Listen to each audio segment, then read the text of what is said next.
Welcome, ladies and gentlemen. Welcome to this week's edition of the Sunday Wire. I'm your host, Patrick Henningsen. We're streaming out live on the Alternate Current Radio Network. We're also streaming out live on YouTube, Rumble, X, formerly known as Twitter, and also a number of other platforms and podcasting streams. Thank you so much for joining us for episode 501 of this weekly Omnibus News and Analysis radio program. I'm going to introduce a guest who's waiting in the wings right now in our green room.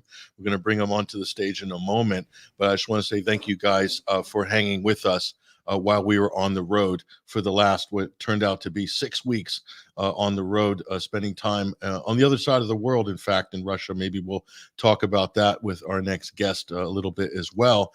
But episode 500 was momentous, but also a very tough episode right in the wake of the Crocus City Hall terror attack. We were in Moscow.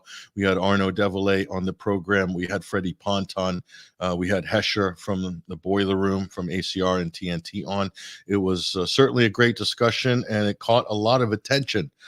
Some positive attention, but also maybe not so positive attention from certain people around the world that maybe weren't so comfortable with the conclusions we might be drawing as to who might be responsible for this terrorist attack, what it means going forward, putting into historical context. These are all important things we try to do on this program. But thank you guys, our listeners. Hello to everybody in the 21st Century Wire chat room.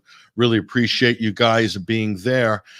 Without further ado, I want to welcome onto the program a very special guest. He is a former CIA operative. He's also a experienced investigator, anti-corruption investigator, among many other things. He's also a regular on a number of very popular podcasting platforms and video casting platforms on the web.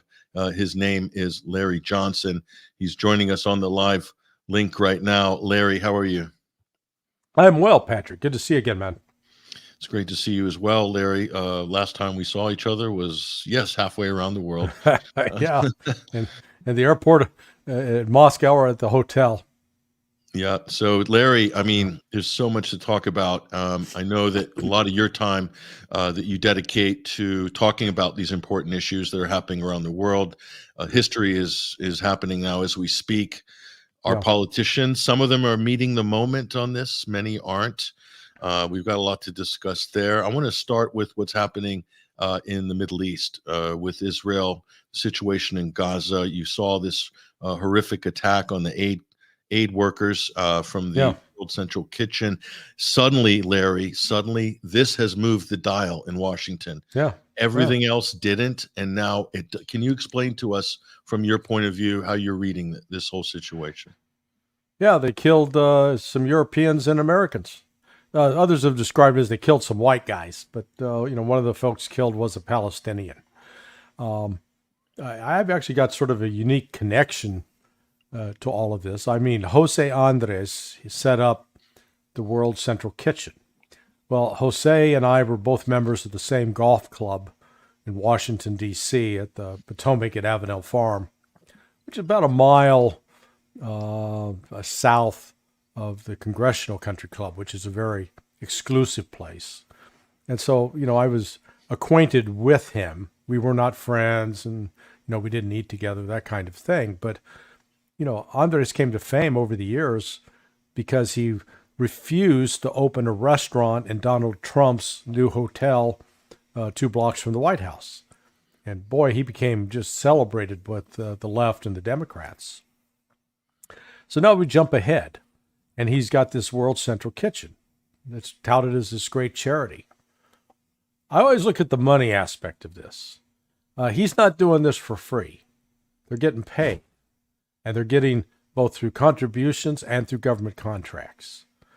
And he didn't say one damn word about the slaughter of Palestinians until his own people got it.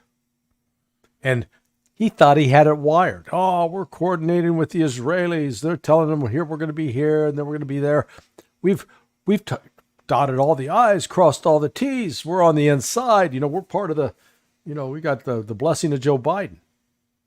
And then he was smart enough to realize they were deliberately, consciously not just targeted, they were hunted down. Because these drone operators, I've spent 23 years scripting terrorism exercises for U.S. military special operations, and I had access to drone feeds. And they inside the military, they call it kill TV, because you get to watch somebody get killed. And a drone operator sits there is not by him or herself. And they're with other drone operators. And there's screens where the officers that are in charge can monitor and watch what they're doing. So these people had, assuming they're enlisted, maybe they were like a junior lieutenant, but then you got standing behind them a captain, a major, a lieutenant colonel, probably a colonel for sure, and maybe even in that room a general. And when the person made first they had to identify the vehicles, and once they did the identification, then they had to request permission to engage. Because the drone operator doesn't have the power or authority just to hit a button and go, boom. No. You got to get direction. Can I fire? Permission to fire. They got permission. Not once, not twice, but 3 times. When they could see people were trying to escape, trying to evade. They hunted them down and killed them. Well, good. At least Andres, they give him credit. He was grief-stricken, horrified. Oh my God, these people are murdering people deliberately. Well, it's like, no shit. That's only been going on for 6 months. It started on October 7th when the Israelis slaughtered some of their own people in desperation to stop Hamas. They killed, I calculate at least, if not more than 50% of the casualties of Israelis that day were caused by the Israeli Defense Force. And then they proceeded, wantonly killing Palestinians, aid workers, healthcare workers, journalists. Do you realize that of the journalists, on average, the Israelis are killing 20 a month? So 6 months, we're almost at 20. For aid workers, they're killing almost 40 a month. Let those numbers sink in. Let's compare it to Ukraine, the war in Ukraine. In the war in Ukraine, since 2014 until now, the number of journalists killed is averaging 1 journalist per year. Israel's topping that by 19 in 1 month. And then the next month, 20 more. The next month, 20 more. So this is, let's put it in the context. This has been a long-standing abuse, war crime by Israel. And it's not low-level guys just acting, on their own, out of control. This is a complete failure of the chain of command. This is a complete indictment of the Israeli military, top to bottom. And I want to ask you on that you're talking about drone technology and the sort of trend towards, we saw with the Obama administration, they're using these digital signatures in order to triangulate targets rather than human intelligence, and more autonomous systems now. And Israel relying on this for their border fences, a lot of AI, less of a human element, more of a so-called AI or autonomous or automated element. So this is where the trend's going, Larry. And a lot of people are concerned, Larry, that this means there's going to be more collateral damage, not less collateral damage. What's your thoughts on that? Yeah, I think that's an excuse, because they this was AI, garbage in, garbage out. The reality is you don't take the human element out, because there still has to be, if you say, okay, yeah, our system has identified this as a viable target. Permission to fire, sir. Well, that sir's got to turn around and say, you got to check up the chain of command. What are your rules of engagement? You always, it's one thing to say, hey, if we see somebody with a weapon, we're going to shoot him. And we saw this with the whole Julian Assange, the famous tape that Julian Assange released, where the U.S. Apache helicopter pilots thought they saw a gun. In fact, it was a TV camera, and they blew the hell out of all these journalists and civilians. Not a single combatant in the group. So the technology just makes it easier to reach out, but there's always the human element. Now, we're not at Terminator level where these robots are off doing their own thing without any human control. These are ultimately, the human beings are guiding, directing, and executing. You mentioned that infamous video which went out on WikiLeaks, a collateral murder, I think it was called, of that scene that you just described, Larry. And what a absolute game changer that was when that video got into Right. public circulation, and hugely embarrassing, of course, for the U.S. government. Now, let me ask you this, Larry.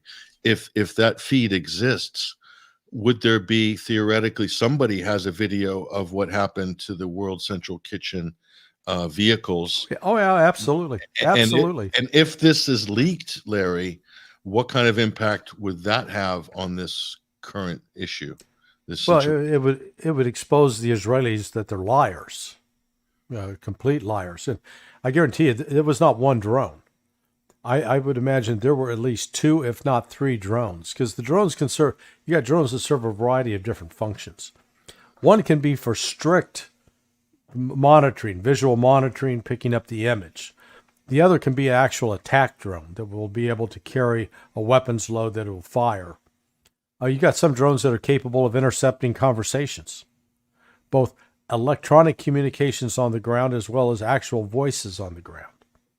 So, I mean, the drones have a whole range of capabilities that can come to bear. But guarantee you one thing, that is recorded, absolutely recorded.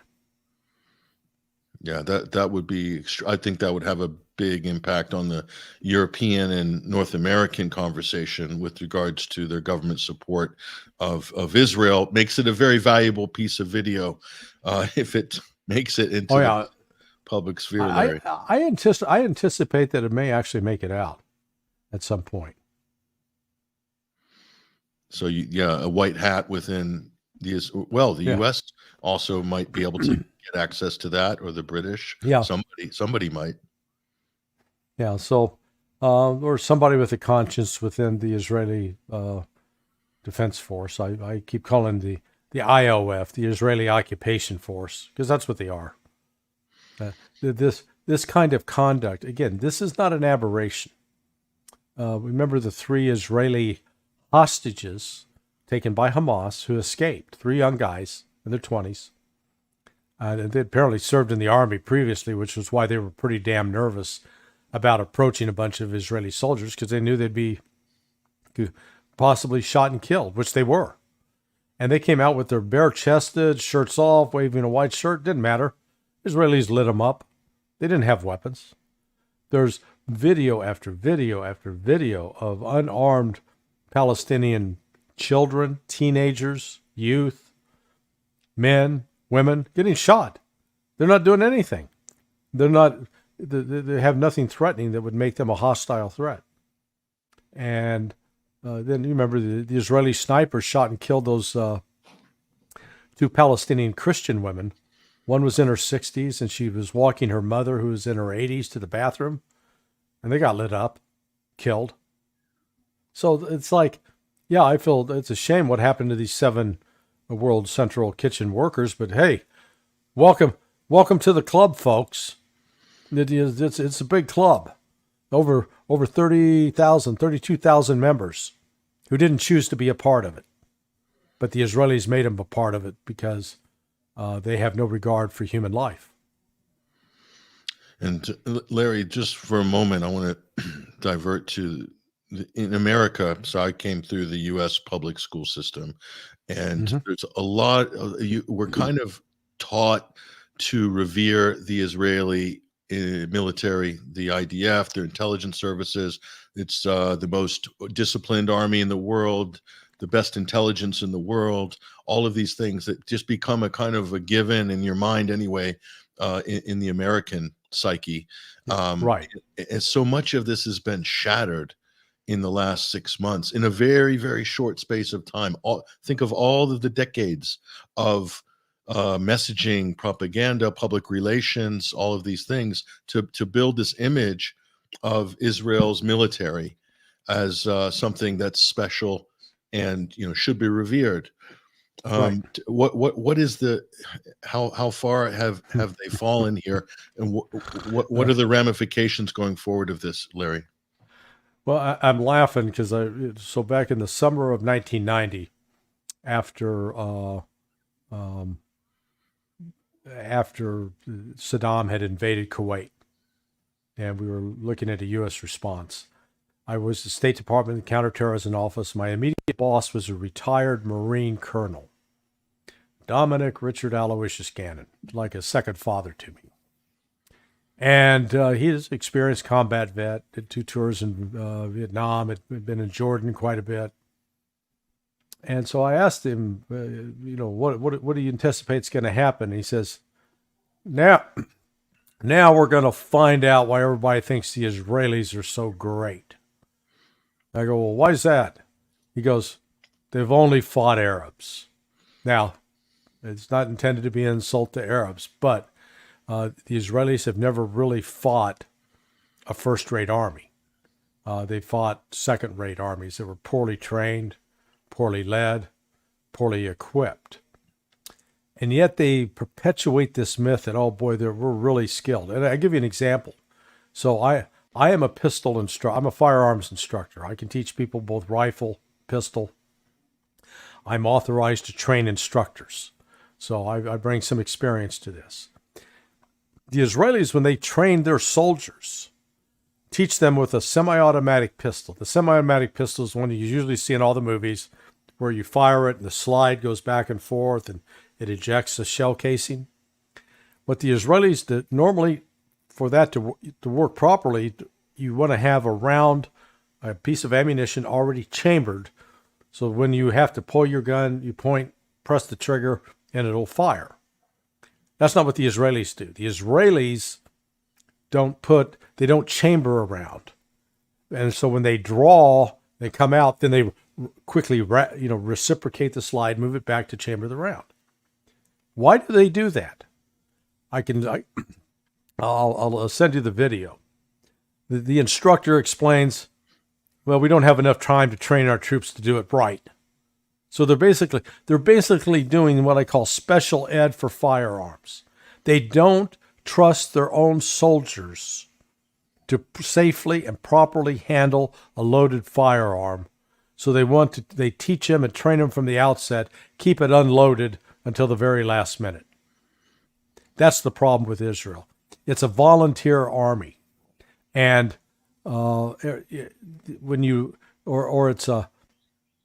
it's not a full-time army, by and large. And so normally, like in the U.S. Army or even in German, Russian, if you've got somebody who's in the position as a staff sergeant, that's a senior, non-commissioned, enlisted spot. That means you're responsible for maybe a company of soldiers, 150 soldiers. Or first sergeant could be in charge of several companies. But the point of this is these guys are between the ages of, say, 28, 32, 33 years of age. In Israel, what you got staff sergeants that are 21 years of age. That means they don't have experience. They've just been given a rank. And, a lot of times the way it works in the U.S. military, a new lieutenant freshly out of West Point is going to be assigned a sergeant that's a senior non-commissioned officer. So here you got a 22-year-old lieutenant, maybe 23, with a 28, 29-year-old sergeant who will be telling him, yeah, sir, you don't want to do that. And the smart officers learn to listen to these senior enlisted. Because as they go along and move up the chain of command and get some years of experience, then all of a sudden, they've done it for a while. And what you got in the Israeli military, you got people who are captains and majors who are at the age of, that would be a normal lieutenant in the U.S. military. And captain and majors are usually like 2 to 3 steps above a lieutenant. So the Israeli reputation is so grossly exaggerated. And you've seen it in their conduct. They are undisciplined. They are poorly trained. They have poor fire discipline. They don't obey orders. The orders with those three Israeli hostages that were murdered by their own colleagues. The shooters, the other soldiers were given orders not to shoot. They still ignored the orders and fired away. So this is like, it can explain just the general culture of recklessness, kind of ham-fisted operations. Yes. Blunt force. Yeah. This is exactly what we've seen over the last 6 months. Yeah, exactly. It's a lack of training and experience, number one, but it's also a lack of leadership, because the leaders set the standard. And when the soldiers see the leaders saying, no, it's okay to shoot an unarmed person, the rule of engagement is, unless they're carrying a weapon and you can see the weapon in their hand, you don't shoot them. Israelis shoot them all the time. All the time. We're not talking one or two. It's now in the thousands. So all of this kind of flies in the face of the mythology, and the end result. The end result is, by the way, they're trying to do another mass mobilization. The Israelis, they're calling people back early, but at the same time, people are fleeing. People with the means, many of them have fled and are hiding out. Let's say in Goa or in Miami or Brazil or right on the beach. So what about Israel going forward? I mean, what's your assessment on the sustainability of this approach that they have chosen? They've really kind of locked in to a certain agenda here. What do you think? Yeah, no, they can't sustain it, and they're crazy. Why I would say they're crazy? The other day when they bombed that Iranian consulate in Damascus was an act of war. Or it was a war crime. We can put it as both. And Israel is intent on invading southern Lebanon with the goal of destroying Hezbollah. Their senior generals on the record saying it. Their defense ministers on the record saying it. They did a poll of Israelis at 71%. Oh yeah, we ought to invade Lebanon and take out Hezbollah. Israel tried that back in 2006, and they got their ass kicked. Now, in the intervening years, Israel has not become more powerful and Hezbollah weaker. In fact, I would argue just the opposite. Hezbollah has become stronger, more capable, better trained, better led, is as well equipped as the Israelis are. And if the Israelis are dumb enough to follow through on this, which I think they will, it's likely to destroy them. It will put the nation of Israel at risk of being able to survive, because their military will be defeated. And when that happens, that's going to set off political dynamite inside Israel. And this is a big debate point that in your circles as well. I've watched some of the programs that you appear on. One of the big debates is how and when is Iran going to respond? And we see this in the conversation with Russia when Ukraine's hitting targets inside Russia, hitting Moscow with drone attacks. Why don't the Russians respond? When are they going to respond? They need to send a strong message. They're saying that about Iran after this, like you said, a total violation of the Vienna Convention, an act of war by any other name. That's what happened. Yeah. But we're seeing this restraint. We see it with Russia. We see it with Iran. We even to some degree with Hezbollah. This calculated restraint. What's your kind of assessment of this? Is this a strategy? Is this something we can predict? What do you think? Well, I think let's take Russia as the first case. They're absolutely responding every day.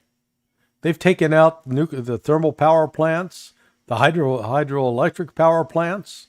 They basically knocked out all the electricity in Ukraine east of the Dnieper River. They're using with increased frequency the glide bombs, 1,500 kilogram and 3,000 kilogram on fixed Ukrainian positions.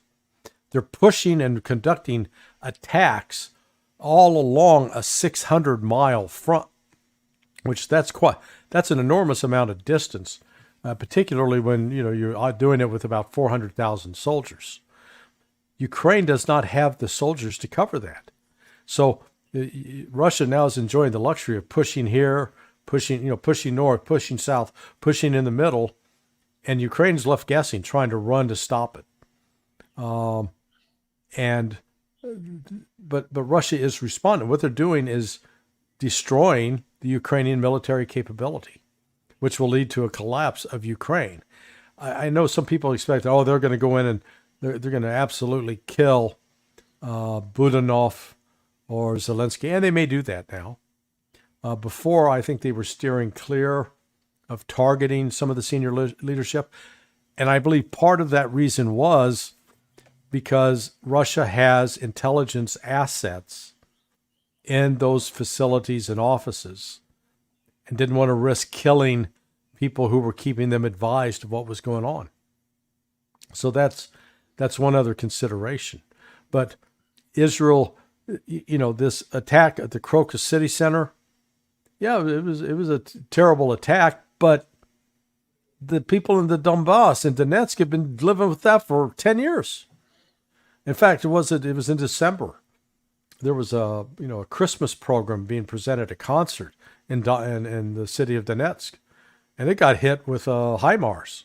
Came through the roof, killed the singer, killed a bunch of the audience members. What's the difference? Just the body count, that's all. And the fact that it was done remotely, but it was done with U.S. weapons.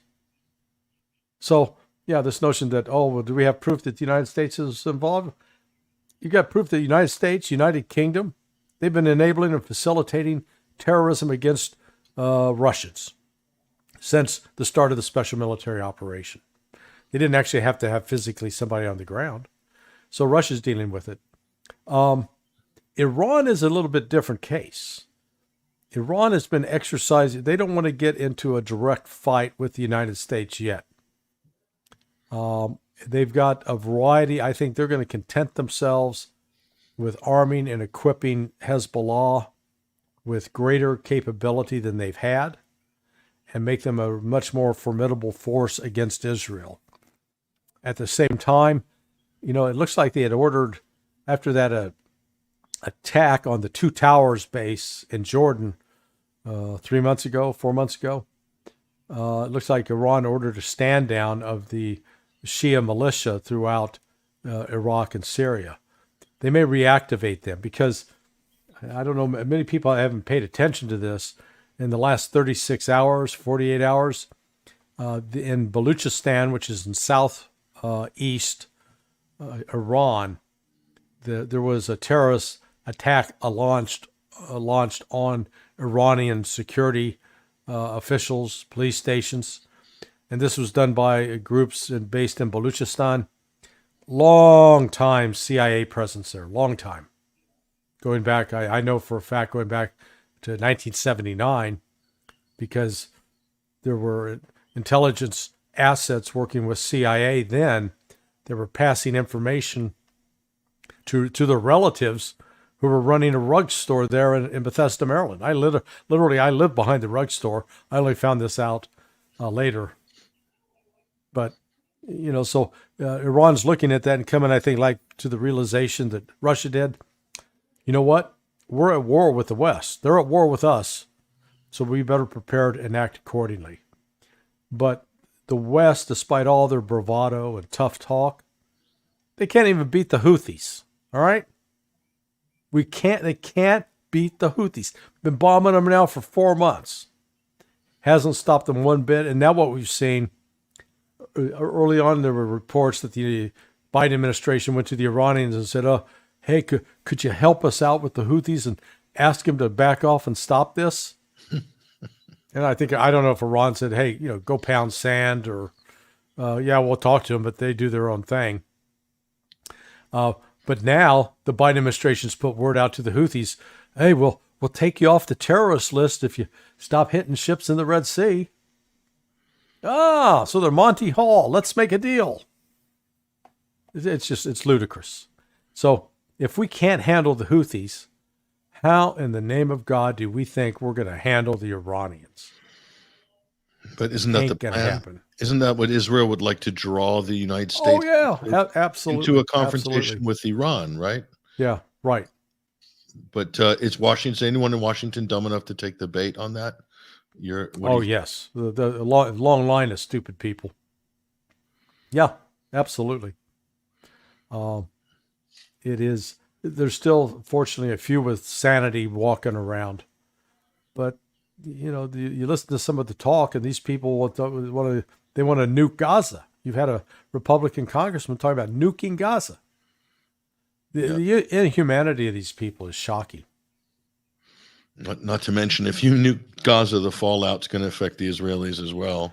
I mean, it's just a basic. Oh, that means, but Patrick, that means you got to have second order thinking. That's why these people are like teenagers.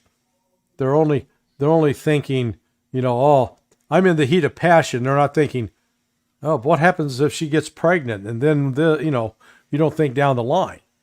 If we're just going to do this, and you're not thinking about what could be the reaction. We're going to impose sanctions on Russia. That'll teach them. Yeah, how'd that work out? Well, it destroyed 52 years of U.S. policy, was predicated upon keeping Russia and China apart. It brought Russia and China together in one of the strongest alliances in recent memory. Way to go, Biden. Not sure you intended that, but that's what you accomplished. I'm sure. Yeah. I mean, Henry Kissinger probably could have told him that. But so I want to go quickly to two things. One of them is the Crocus City Hall attack. You were in Moscow recently. I was in Moscow recently. I was there during that when that attack unfolded. It was quite an eerie atmosphere there during that period. And then you started to get the clues, Larry, the who might be planning it, who might be participating in it. So if you were to profile this scene, Larry, as a CSI counterterrorism, is it not true that the U.S. and other of their allies have a lot of activity in the Chechnyan separatist movements over the years? Oh, yeah. Tajikistan. So if you know all that, Larry, and you're trying to piece this together, how would you piece this story together? I think the United States and the United Kingdom, through MI6 and CIA, were enablers of the plot. I think the plot was carried out and organized by Ukraine using Islamic assets that had been fighting with Ukrainian forces for over 2 years. This was orchestrated in a variety of ways. And by way, just to establish why I'm so confident of this. When I joined State Department's Office of Counterterrorism in 1989, I showed up 1st of October, and one of the very first policies, tasks that we were wrestling with was the 10 months, 11 months after the bombing of the airliner Pan Am 103, which a bomb blew up on board, broke up over Scotland, killed everybody on board and people on the ground. There was the belief, and it was circulating amongst the public, that the U.S. government knew this attack was going to take place and therefore failed to warn all Americans to stay off. But instead, they just told CIA and State Department officials, don't get on the plane. Well, that was a lie. It wasn't true. I know one DOD guy from a top secret unit, his nickname was Tiny. He died on that plane. So, it wasn't true that they were forced, that they were prevented. But we were faced with, under what circumstances are we going to warn American citizens about a terrorist threat? And the policy that was developed and implemented back in 1989, not 2015, as Cy Hirsch and some others have reported, was that you're going to warn if you have credible intelligence, you believe it's true, but it's not so specific that you can prevent a terrorist attack. Now, it looks like that's exactly what they had, except very, very odd. So let's walk through this day by day what happened. On Thursday, Financial Times puts out an article in which Biden administration officials in the U.S. intelligence community are complaining about what they call unwarranted, brazen attacks by Ukraine. That Ukraine's doing these crazy terrorist attacks. They're doing things on their own without our approval. Oh. And then that same thing was retweeted by a guy on X / Twitter, goes under the name OSI Defender, which stands for Open Source Intelligence Defender. As I've looked at his stuff, he's been used as a front man for the intelligence community to pass along, political spin, etc. He put out the same thing, unauthorized brazen attack. On Friday, the 7th, they announce that, stay away from concert halls, large public gatherings, but specifically concert halls for the next 48 hours. Now, I handled intelligence starting in 1985. And that entire period, and I handled it up through 2016, I have never seen any kind of intelligence with respect to any kind of terrorist threat or possible incident, which would say the threat's good for the next 48 hours. Because that implies after 48 hours, there's no more threat. So when the embassy issued that warning, it was good for 48 hours. 48 hours comes and goes, nothing happens. So you have to make a decision. Was it just bullshit intelligence? Possibly. Or did the security measures that the security forces take, did that prevent the attack? Maybe. But at that point, is the threat gone? And if the threat was still potentially viable, then it was incumbent upon State Department and Embassy Moscow to reissue the warning. We don't know where, we don't know when, but we do believe that this is in the picture. They did not do that. Now, you've had two different articles, one by Cy Hirsch come out and one by Shane Johnson, is it? No relation, writing at the Washington Post. And the Washington Post claims that U.S. intelligence officials specifically told the Russians, there's going to be an attack at Crocus Theater, and the Russians didn't do anything to stop it. Therefore, Putin's bad. The Russians are incompetent. This is all on them. Cy Hirsch has a slightly different version of that we told him there was going to be a threat. We just didn't tell him it was going to be a Crocus Theater. My point with all of that is I'm calling bullshit, because if they had the threat information and it was credible but not specific, they had a responsibility. U.S. government had a responsibility to warn people like you who were still there. And they didn't. They didn't warn. And then it happens, this is all the Russians' fault. And to make it even better, within 55 minutes, we're not even sure the shooters have left the facility. We don't know if they're holding people hostage. We don't know how many have been killed. We don't know what weapons were used. We don't know how the fires got started. We don't know anything. And the Biden administration comes out and goes, it wasn't Ukraine. We know it wasn't Ukraine. Now, if you're a Russian intelligence officer, you're saying, well, the only way you could know that is because you know who the hell did it then. And you held that back from us. So, I don't know if, I think what happened is that the CIA knew this attack was going to come at some point. They didn't know when. They knew that the Ukrainians were working on it and working with these Islamic groups.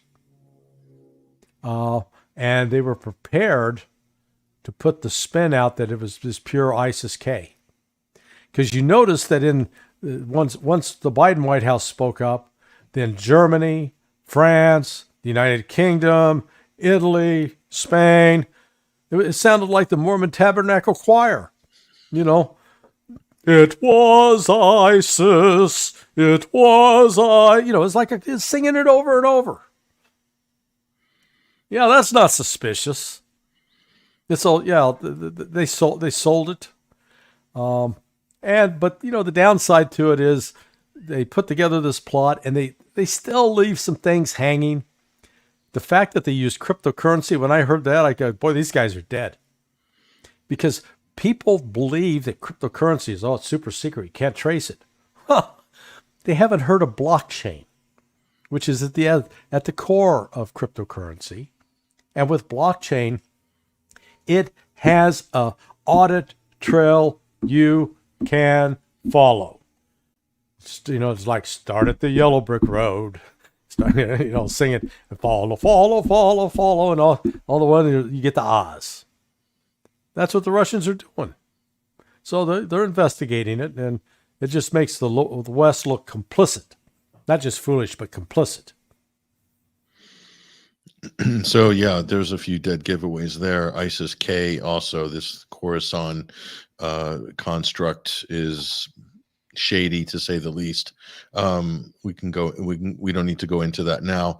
I just want to get your take on that, Larry, because if you understand the history of the Caucasus region and the fomentation of destabilization in this region over the years, then a lot of what you're seeing here might not surprise you so much, the actors and so forth.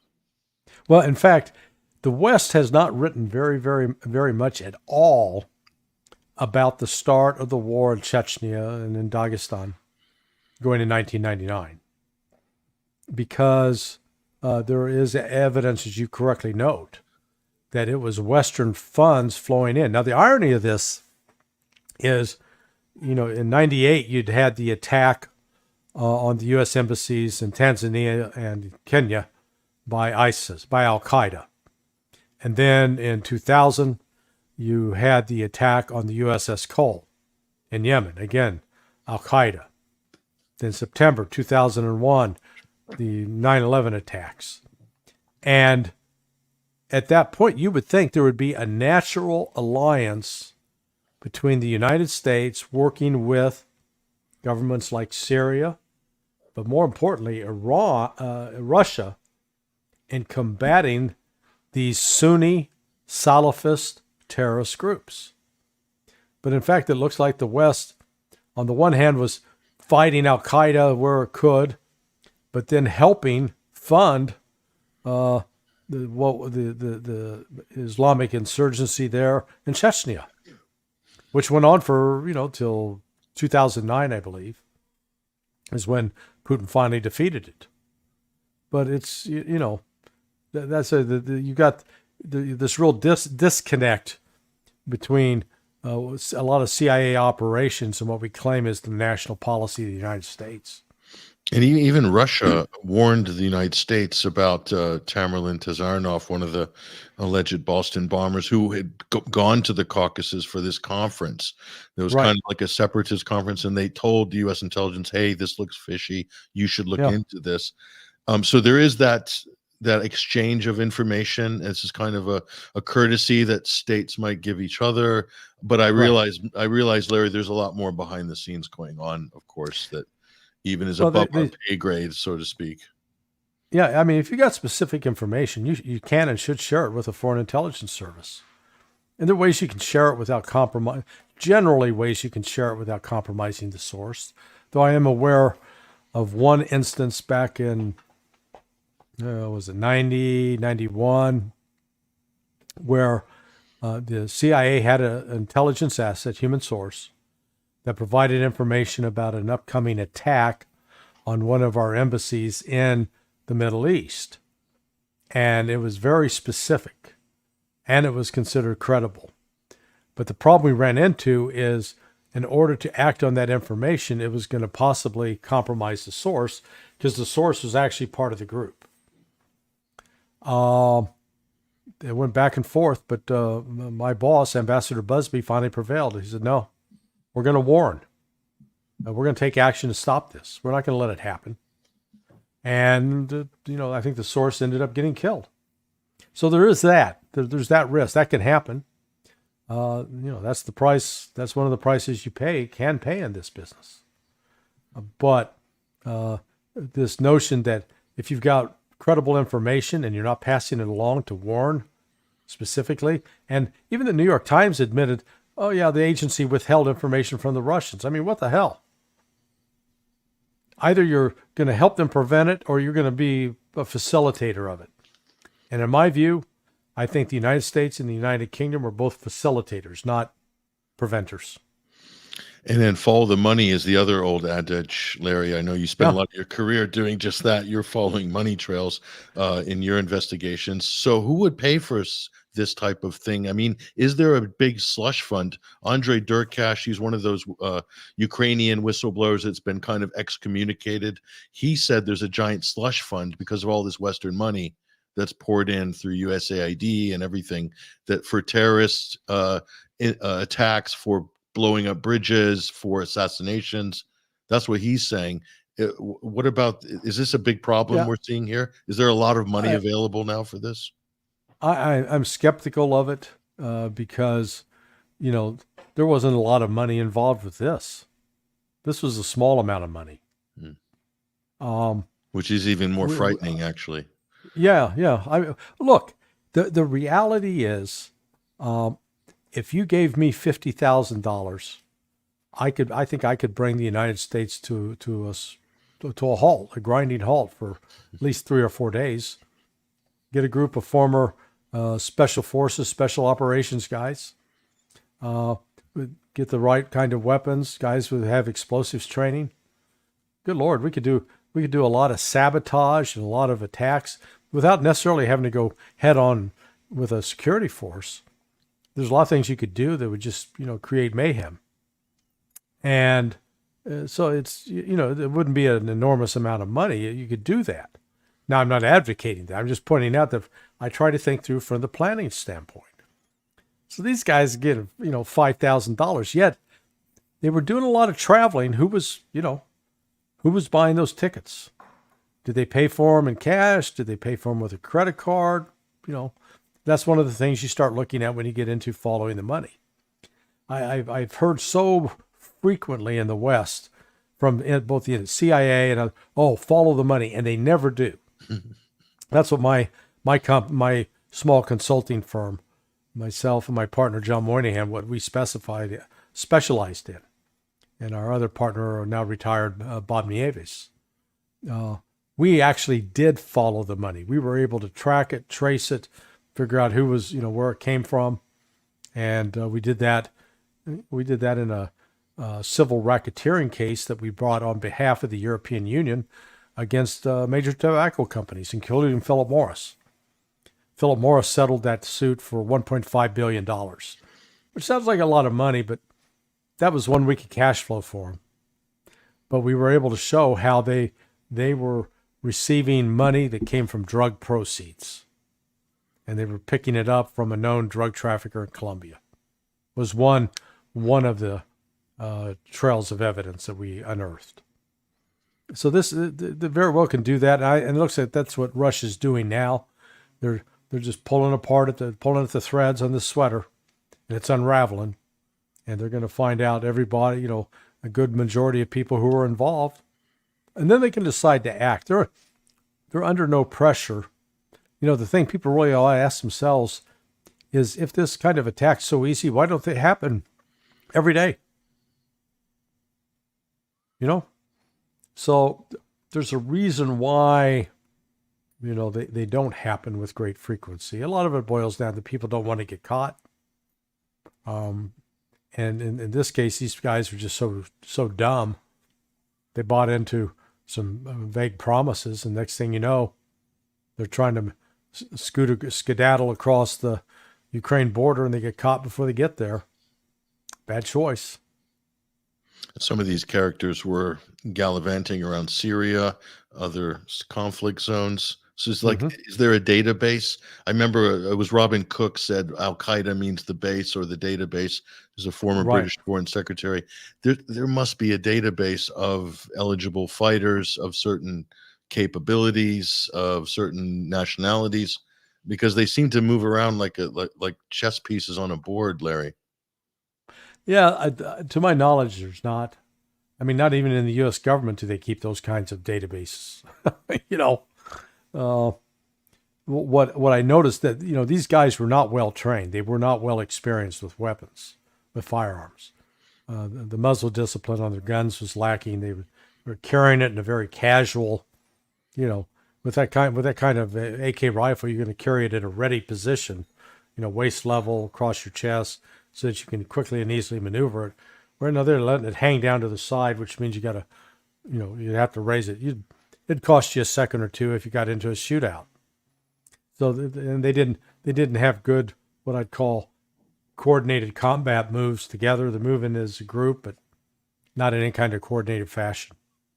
So, go ahead. What would you say was the object of that attack in Crocus City Hall? There must be some kind of objective. Of what bigger objective we can guess, but what sort of things come to mind when you're looking at that? Use faux Muslims who appear to be of Russian, involved at least part of Russia's heritage, in order to cause racial strife, ethnic strife, to gin up hatred against Muslims, and to try to raise criticism, against like the Chechen battalion, who's just, kicking the hell out of the Ukrainians. They'd love for them to go home. So yeah, I think that was the purpose, because these guys weren't even good Muslims. They claimed that there's the oath, the Shahada. There is no God but God, and Muhammad is the true prophet. They recite this, and when you recite it, you're supposed to with your, right hand up in the air. Well, these guys were all left-handed. They're doing this. Now, some people said, "Oh, you could have." The image was reversed. Well, if I'm doing this, you can see the pictures behind me, which are still reading in the right direction. And that's exactly, you could see behind them, the pictures were in this. So they did the left hand, which means they had no clue what they were doing. So they were mercenaries hired to do this. And, they said, we just want you to go in and shoot up, kill as many as you can, and get away. Okay. And when you get to the other side of Ukraine, we'll pay the rest of the money. Okay. There was no cause, no purpose, because they weren't clued in on that. This is what we want you to do. Somebody else had the cause and purpose in mind, and I think it was to create racial, ethnic strife in Russia, and to raise serious questions about the competence of Vladimir Putin and the security services. Because note, that was the theme that started coming out in the New York Times, in the Washington Post, in Cy Hirsch. These intelligence officials are all out spinning the same story. I don't believe in coincidence. It's good that you survey the media, which is really important, because that's part of this whole equation. You got to look at all the different dimensions: the political, the economic, the media messaging as well. Very important. I think this is why you're very good on your analysis, Larry. But there's one part of the analysis that a lot of people struggle with, and maybe this will be a good fitting place to end the conversation. John Mearsheimer talks a lot about the balance of resolve as a factor in who is going to prevail at the end of this a phase of a conflict. Now, people are talking about Israel being completely, overmatching any of the Hamas or any of the resistance forces in the region, whatever. But then they say the same thing, there have been for a couple of years, about NATO supplying Ukraine with seemingly endless stream of funds and weapons. Mm-hmm. But who has the balance of resolve? In other words, Larry, are they all? Ukrainians don't have the same political timeline that the Russians have, and Israel doesn't have the same political timeline that the Palestinians or Hezbollah have. But this is not talked about very much in people's analysis of these events. How would you put it? How would you characterize this factor? I make it very simple. Manpower. How many people do you got? Now, let's start with Ukraine. Ukraine has a finite number of people, and that finite number is shrinking. It's not growing. I guess they could, they say to make a new soldier, you need 19 years. You gotta impregnate the woman, have her gestate, give birth, and then raise the kid, and then put him in the military. So the physical losses that the Ukrainian military has suffered has represented not just the loss of people, living, breathing human beings, but loss of experience and competence in handling certain weapon systems. So now the replacements that come in have far less experience, maybe no training whatsoever, and maybe not even as good a physical condition. We've already heard that the average age in the Ukrainian military is 43, 44. There's no way to reverse that. There is no reversal for that.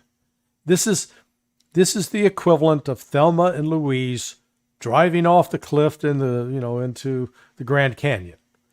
Once the wheels leave the ground, you are then governed by the laws of gravity. And it doesn't matter how loud you scream, how fast you move, how young you are, how old you are, the gravity is going to take you to a certain conclusion, which means that car is going to crash. And that's exactly what's happening to Ukraine. They're in the process of crashing. Israel is in the same boat. Israel, also, finite number of soldiers. They're not having as many babies as the Palestinians. And even though they've killed over 13,000 Palestinian children and are killing them at the rate of 90 a day, Palestinians are still having more babies than the Israelis. And the Arabs in general are having more babies than the Israelis. Israel is losing soldiers. They lose them according to conventional physical wounds, being killed in combat, and some that are suffering severe emotional stress, battle fatigue. You got to replace them with something. And they've already shown that their efforts to try to mobilize a new group, people are bugging out. They're leaving. They're not sticking around. Israel, the love it or leave it. They're choosing to leave it. So, I think it doesn't matter what weapon system you give them. In fact, if you give an advanced weapon system, it presupposes that they're trained to use it. Well, most are not trained to use it. And we have seen repeatedly throughout, particularly in Ukraine, that the West is supplying the Ukrainians with weapons that normally might require, say, a 4 to 6 month training period. They're giving it to them and compressing that to a 1 month or a few weeks. And then they're shocked and surprised when it doesn't work as advertised.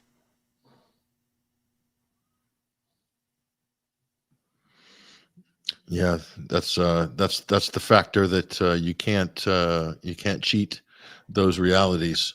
Unfortunately, for Ukraine in this case, for Israel, I think they have a very short fuse politically. They've got some big problems, as does Zelensky.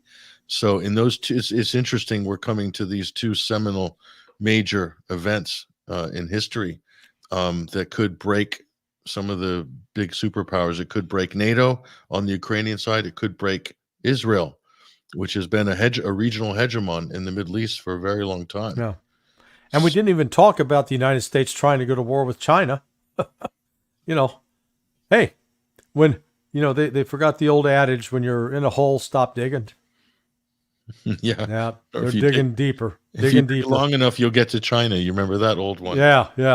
So, Larry, I really appreciate your time and your perspective on some of these issues, especially on the technical side, because of your background, your experience. I think it's really important that we kind of explore some of these areas, these crevices of the issues, because I think there's a lot of answers there, and the truth will eventually be borne out in history. And yourself, you've probably been vindicated a lot over the last couple of years. I'm sure that's been recognized, as have your colleagues, Ray McGovern and your other colleagues on Judge Napolitano's show as Right. well. Yeah. You've got Scott Ritter and Phil Scott Ritter. Giraldi and Doug McGregor, the whole crew. Yep, you guys have all been vindicated for the positions that you took, which were unpopular early on, politically unpopular, but now are becoming kind of received wisdom, basically. Yeah. So yeah, that's I think that's probably why you do what you do, and that's why you guys spend so much time doing what you do, and we really appreciate it. Well, thanks for having me, man, and we'll certainly be back in touch. Yeah, definitely. And I'll catch up to you on the back channel. In the meantime, we're going to go to an intermission. Larry Johnson, fantastic CIA operative, former private investigator investigating financial crimes, as well as a great geopolitical analyst. Really appreciate you joining us on the Sunday Wire this week. Thanks. Take care, Larry. I'll see you guys on the other side. We'll take a short intermission and we'll be back on the Alternate Current Radio Network. Stay right there.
Welcome back, ladies and gentlemen, to the Sunday Wire. I'm your host, Patrick Henningsen.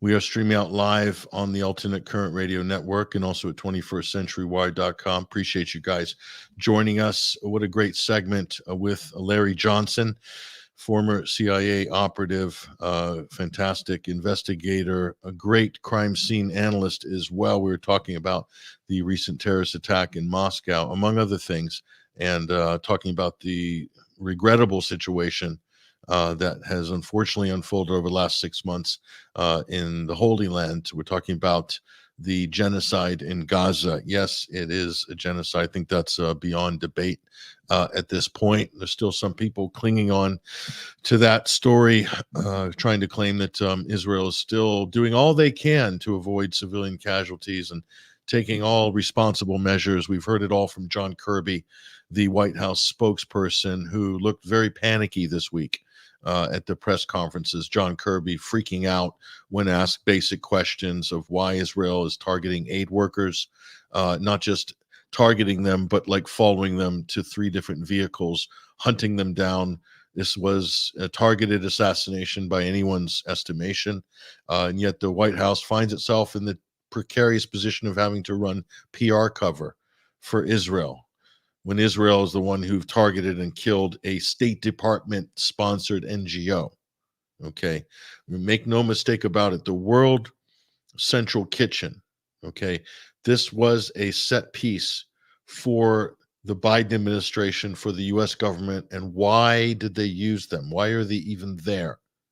If you think about the abject poverty and the abject suffering that is being endured by the Palestinian people right now as a result of this, 6-month-long carpet bombing campaign by Israel against the civilian population, the last thing they need is gourmet meals, ready-made meals, whatever, however they're delivering them.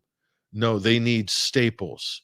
They need a resumption of water, electricity. They need 500 articulated lorries delivering aid into Gaza the way it was being delivered prior to October 7th. That's what the population needs there. They need Israel out of northern Gaza. They need Israel out of Gaza, period, and let the people get on and rebuild their community and their lives. But this isn't what Tel Aviv wants. If it did, it wouldn't be doing what it's doing now. This is not what Washington wants. If it did, you wouldn't be seeing what you're seeing. It wouldn't have been allowed to happen. So what is the master plan? And what is the purpose of the World Central Kitchen, calling it WCK? You see the White House spokesperson, WCK, using the acronym. Okay, what are they doing there? Why do you need a high-flying cause de celeb NGO fronted by a celebrity chef? Why do you need that? What they need is staples. They need medicine. They need rice, flour, potatoes, basics. Needs to be distributed to the community, and then the families will organize and make meals out of it. They don't need a super kitchen in a giant ship to cook up their meals and put them in nice little boxes and TV dinners. That's not what they need. It's not a sustainable solution. So why start it in the first place? It was a PR set piece to change the bad press that the U.S. has received by their unflagging support of the Israeli regime, being an accessory to an active genocide. And we're able to, unfortunately, watch real time on our smartphones and our TVs, much like you're watching this program right now. An endless stream of horror. Okay, this has been a disaster for the Biden administration, for Washington, for their allies, for Britain, but especially Washington. Germany, a total disaster. It's caused a credibility crisis for these governments backing Israel. They thought this was a winning ticket 6 months ago. How could they have thought this would be a winning ticket? This shows you the level of delusionality that our current political class have. And those people that thought they're going to be on the winning side again, will just pound them into the sand. That's what we'll do to the Palestinians. We'll just pound them into the sand.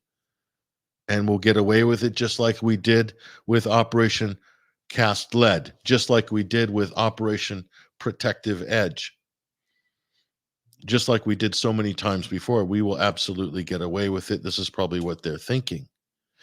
But the problem is, this is a classic biblical or a classic Faustian tale that Israel sacrificed its greatest long-term strategic asset. What is Israel's greatest long-term strategic asset? It's not the Iron Dome. It's not, which is an array of Patriot missile batteries called the Iron Dome. It's not that. That's not their greatest strategic asset. It's not even their undeclared nuclear weapons, which they reserve the right to use in what situation, we don't know. That's another problem. Israel's greatest long-term strategic asset is that there was a balance of public opinion globally that it seemed like anyway, in the balance of being sympathetic towards the Israeli story. And this is where their support really comes from. just like U.S. soft power provides the real support for their imperial or their global hegemonic status, comes from soft power. It did with the British, it does with the Americans, and it does with Israel. They sacrificed all of their soft power, all of their political capital. They wagered it, they put it on the table, and they wagered it against short-term tactical issue, which was land. It was just too much to resist. Gaza, northern Gaza, another security buffer zone. We've wanted to get rid of the Palestinians for so long, they said. This is the final solution to the Palestinian problem.